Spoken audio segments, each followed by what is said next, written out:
My stepdad Clive's fingers brushed my lips in our Santa Fe kitchen, wine dripping, his eyes too bold, midnight electric. I dared him to show me real taste. He leaned in. The heat wasn't just the drink. Where it spiraled. You won't believe it. I was perched on a stool in our Santa Fe kitchen just past midnight, the house silent except for the faint hum of Mom's gallery catalogs rustling in her office, when I cracked open a bottle of red wine from her stash, craving a buzz to shake off her endless art talk that had clogged my day. The cork popped louder than I'd meant, and I poured a glass, swirling it like I knew what I was doing, when my stepdad Clive, a 57-year-old ex-sommelier who now advised restaurants on vintages, stepped in from the patio, his shirt unbuttoned at the collar, saying I'd picked the wrong bottle for a night like this, his voice smooth, too sharp, like he'd been waiting to catch me alone. I told him to mind his own drinks, my tone biting to keep him at bay, knowing Mom was just down the hall, her knack for sensing trouble sharper than the Merlot I'd grabbed.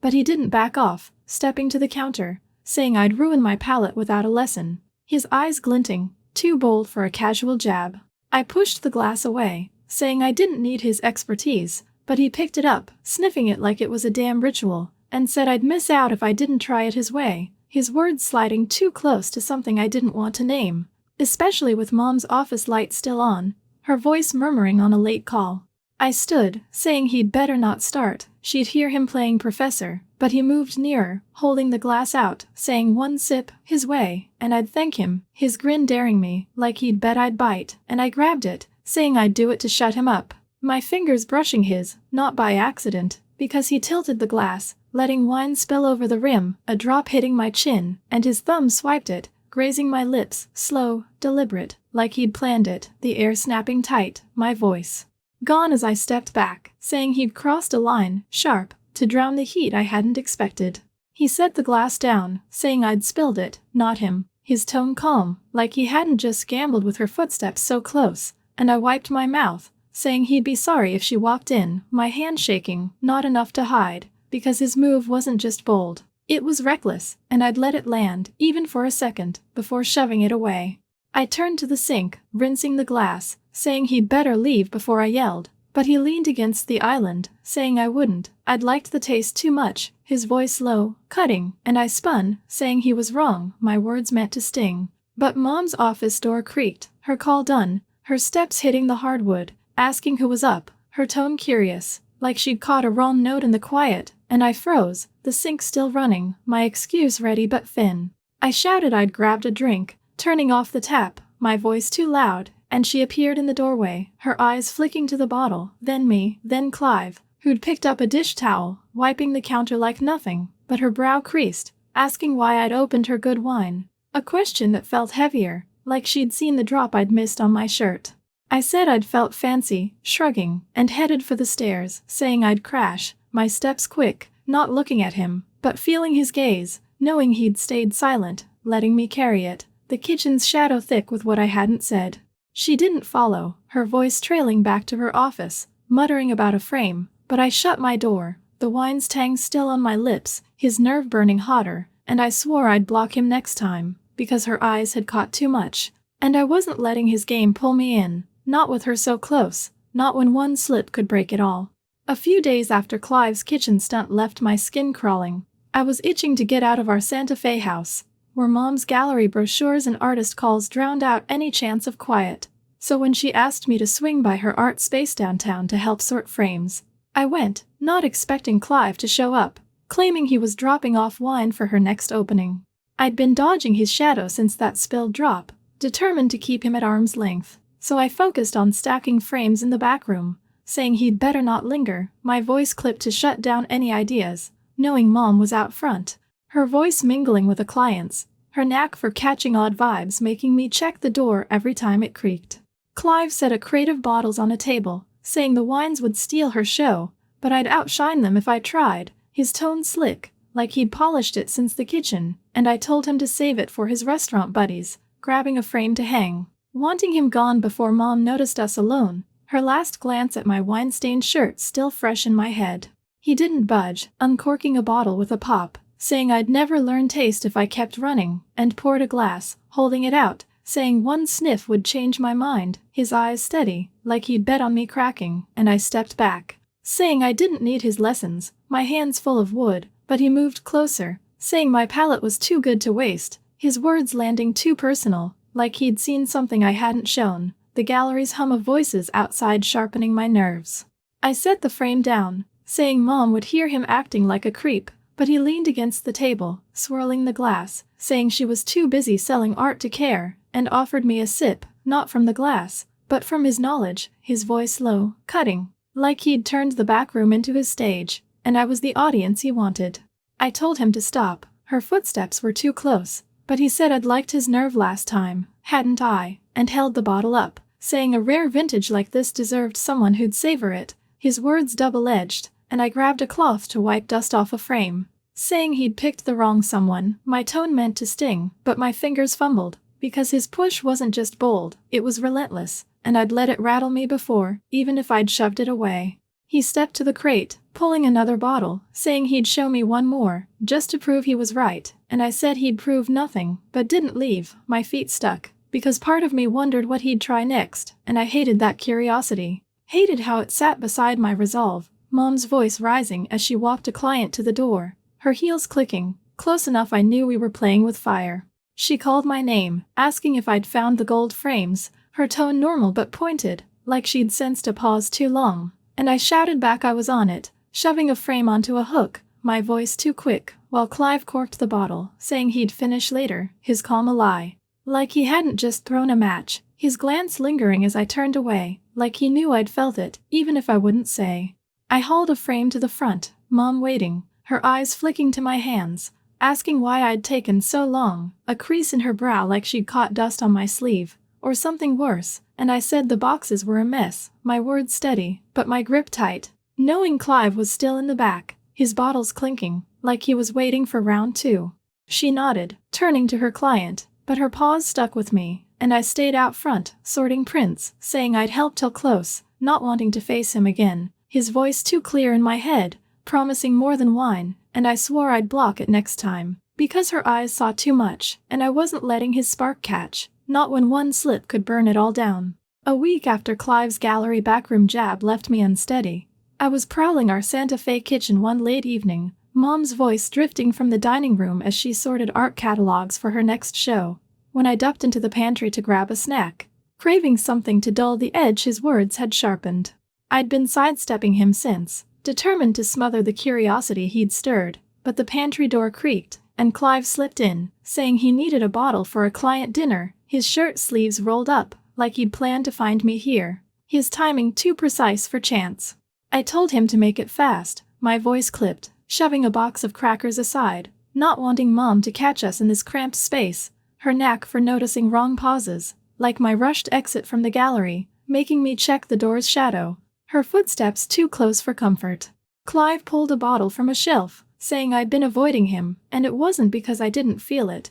his tone not teasing but blunt, like he'd stripped away the polish he'd used before, and I grabbed a jar of olives, saying he'd mistaken me for someone who cared, my hands busy to keep him at bay, knowing Mom's catalog shuffling could stop any second, her call about a misplaced frame still ringing in my ears. He didn't move, setting the bottle down, saying he'd tried to stop, but I was in his head every day, not just a game, but something he couldn't shake, his voice low, raw, like he'd poured it from the same bottle, and I froze, the jar heavy, his words hitting like a spark I hadn't braced for, not just bold, but bare, and I told him to shut up, she'd hear, my voice sharp, but my feet didn't budge, because a flicker, a small, reckless, lit inside me, matching his, and I hated how it felt right, even for a second. I said he was insane, Mom would end us, stepping to the door, but he blocked the shelf, not touching, just close, saying I didn't have to say it back, but I hadn't run, had I, his eyes steady, not chasing, but waiting, like he'd bet on my silence.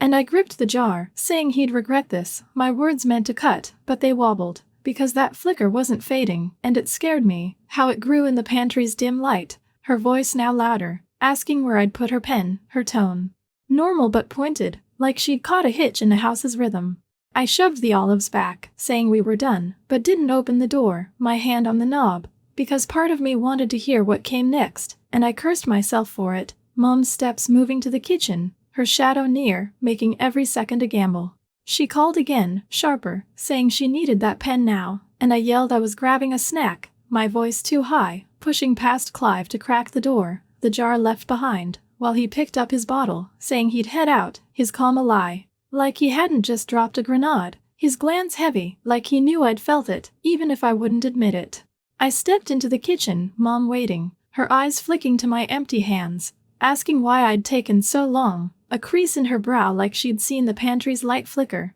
or smelled wine on the air, detail she'd hold on to, and I said I'd dropped something, my words rushed, grabbing a glass to look busy, her coffee mug still steaming, a catalog page marked where she'd left it, signs she'd notice if I slipped. She turned back to her work, muttering about deadlines, but her pause lingered, and I stayed by the sink, splashing water, Clive's confession replaying, not just his gall, but that spark in me, something I'd never let out, something that twisted my gut worse than her catching us. I heard him leave through the patio, bottle in hand, his steps deliberate, and I knew he'd wait, sure I'd bend, but I gripped the counter, telling myself I'd kill this, keep her blind, because whatever I'd felt in there wasn't worth the wreck it'd make. Not when her voice could slice through any second, not when I'd already let it go too far. A month after Clive's pantry confession cracked something open in me, I was restless in our Santa Fe house, Mom's gallery deadlines and framed prints swallowing every corner, when Clive called, saying he was visiting a vineyard he advised an hour outside town and needed a fresh pair of eyes to judge their new harvest.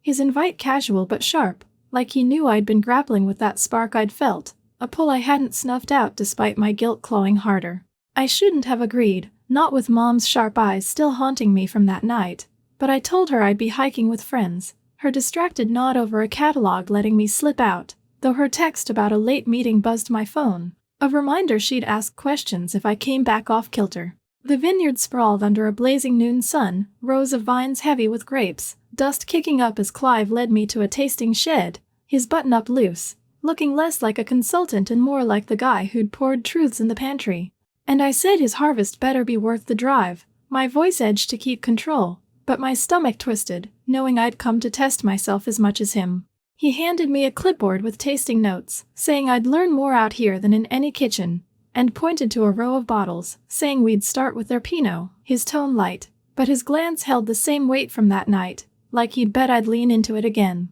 I took the clipboard, saying I'd judge it my way, stepping to a barrel to dodge his orbit, Mom's last question about my rushed pantry exit still sharp in my mind. He poured a glass, saying I'd taste freedom in this one, not just grapes, and held it out, not close, but with a challenge, saying I'd been caging something since we last talked, his words cutting deeper than the wine's aroma, like he'd seen the flicker I'd tried to bury. I took the glass, saying he'd mistaken me for someone who'd sip his nonsense, but I swirled it, saying I'd play along if he dropped the philosophy, my voice testing, because part of me wanted his answer, wanted to see how far he'd push now that I'd felt it too. And I hated how it fit, guilt burning hotter than the sun, Mom's gallery opening looming in my head, her knack for spotting lies a call away. I set the glass down, saying it was fine, nothing special, and moved to the vines, picking a grape to taste raw, saying he'd overhyped his world. My fingers stained purple, a jab to keep him back, but he followed, saying I'd underestimated what he could show me.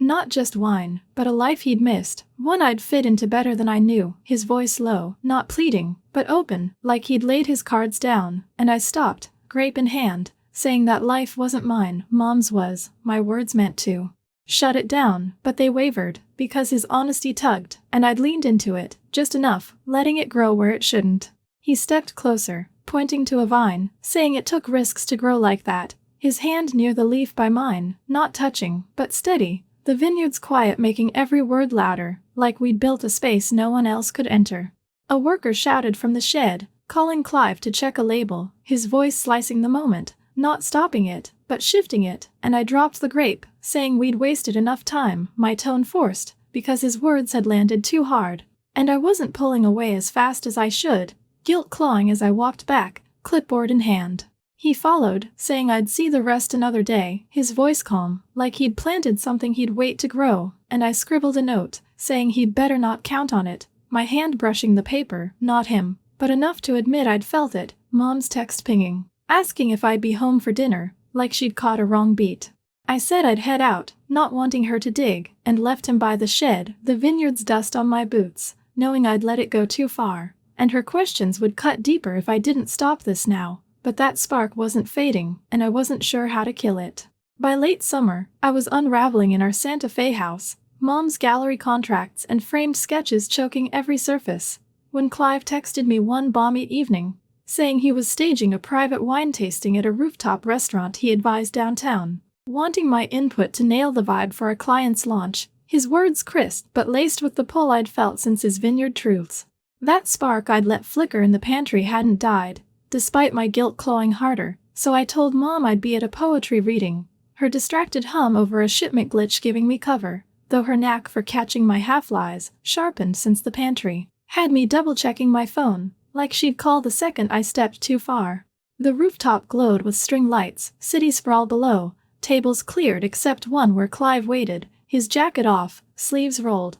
looking less like a consultant and more like the man who'd bared his soul among vines. And I said his setup better not be another lecture, my voice edged to hold ground, but my chest tightened, knowing I'd come to chase that pull, even as Mom's last text about a late delivery lingered, a warning I ignored. He slid a glass of white across, saying tonight was about pairing wines with truth, not lessons, and suggested we play a game, answer or sip, to cut through the noise, his tone light but pointed, like he'd planned this stage for me, and I sat, saying I'd play if he kept it quick, my fingers tapping the table, wary but drawn, because part of me wanted his next move, even if it burned. He poured a red, asking what I'd never told anyone, his question sharper than the glass's rim, and I dodged, sipping, saying he'd have to try harder, but flipped it, asking what he'd trade for a clean slate, my voice testing, probing the man who'd risked it all in a pantry, and he leaned forward, saying he'd give up every bottle for one real moment with me, his words raw, not flirting but confessing, like he'd laid his life bare again, and I gripped my glass,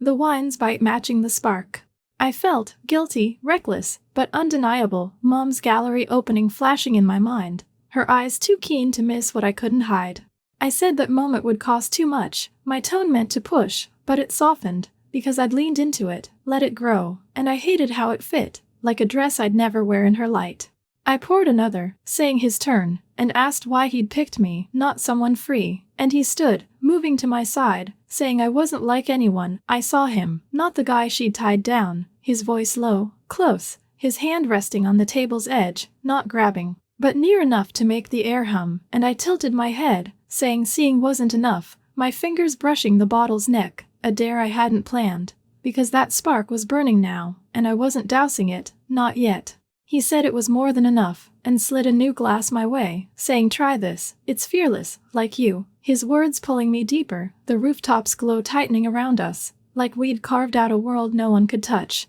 until a waiter fumbled a tray at the bar, glass clattering, his curse loud enough to snap my eyes away, not breaking us, but reminding me we weren't alone, Mom's text buzzing, asking where I was, like she'd felt the shift across town. I stood, saying we'd gone long enough, grabbing my bag, my voice shaky, because his truths had hit too hard, and I'd answered with more than I meant, guilt flooding faster than the wine, and he said I'd come back, he'd wait, his tone calm, like he'd planted a seed he'd see bloom, but I headed for the stairs, saying he'd wait alone, my hand on the railing, not him, but enough to admit I'd felt too much, her message unanswered, her gallery's shadow closer than I'd let myself think. I drove home, the city's lights blurring, knowing I'd crossed a line I couldn't uncross, and her questions would carve deeper if I didn't stop, but that spark wasn't fading, and I wasn't sure I could kill it, not without losing something I'd only just found. 6 months after Clive's kitchen wine spill ignited a spark I couldn't fully douse, I was fraying in our Santa Fe house, Mom's gallery brochures and artist calls burying any shred of calm, when I slipped downstairs to our wine cellar one sweltering September night, restless from the rooftop tasting that had left me too tangled in Clive's truths, only to find him there, sorting bottles for a gallery party, his shirt loose, like he'd chosen this dim vault to reel me back in. Mom was supposedly at an art fair in Taos, her absence a rare window, and I said he'd better not expect me to help, my voice sharp to mask the pull I'd been fighting, knowing I'd let that spark burn too bright, even as guilt clawed harder since I'd leaned into it under those rooftop lights. Her last text about a delayed flight unanswered on my phone. Clive glanced up, a bottle in hand, saying the party needed a standout vintage, but I'd make any pick shine, his tone soft, not slick, like he'd shed the games for something real, and I grabbed a rag to wipe a dusty shelf, saying he'd picked the wrong audience. My hands moving to keep distance, but my chest tightened, because that spark wasn't just his, it was mine, and I'd fed it, daring him on that roof, letting it grow where it didn't belong. Mom's scarf on a hook by the stairs a stark reminder she'd be back, her eyes too keen to miss what I'd hidden. He set the bottle down, saying he'd been wrong to push, but couldn't stop, not when I saw him like no one else, his voice raw, like he'd poured his last secret, and I told him to stop, she'd kill us. My words meant to cut, but they wavered, because I felt it too, and I hated how it fit, like a key I'd never meant to turn. He pulled a cork, saying we'd taste one, just to choose, and handed me a glass, not close, but with intent, saying it'd tell me what he couldn't, his eyes steady, not chasing, but anchoring, and I took it, saying I'd sip to end this, my fingers brushing the stem, not him, but close enough to make the cellar's cool air hum, like we'd locked ourselves in a space no one could crack. I asked why he'd ruin everything for this, and he stepped to a rack, saying everything was already broken, he'd just found something worth saving, his words slicing, and I set the glass down, saying saving wasn't here, not now, my hand on a bottle, tilting it, daring him to argue, and he moved closer, saying now was all we had, his hand near the rack, not grabbing, but steady, the cellar's shadows shrinking us to just this, every second stretching, teasing, like we'd spark if either flinched. I turned, saying we'd gone too far, and he followed, not crowding, but close, saying far wasn't far enough, his voice low, his sleeve brushing the air by my arm, and I leaned against the rack, saying he'd lose more than wine, my fingers tracing a bottle's label, slow, admitting more than I meant, because that spark was aflame now, and I'd let it burn, guilt screaming to stop, but drowning in his next word. He reached for a cork, saying one last taste, for the party, and held it out, his hand steady, inches from mine, the cellar's hum loud, like it'd carry to her if she walked in, and I took it, saying this was it, my voice barely there, every move winding us tighter, like we'd break if we spoke, until I saw her scarf again,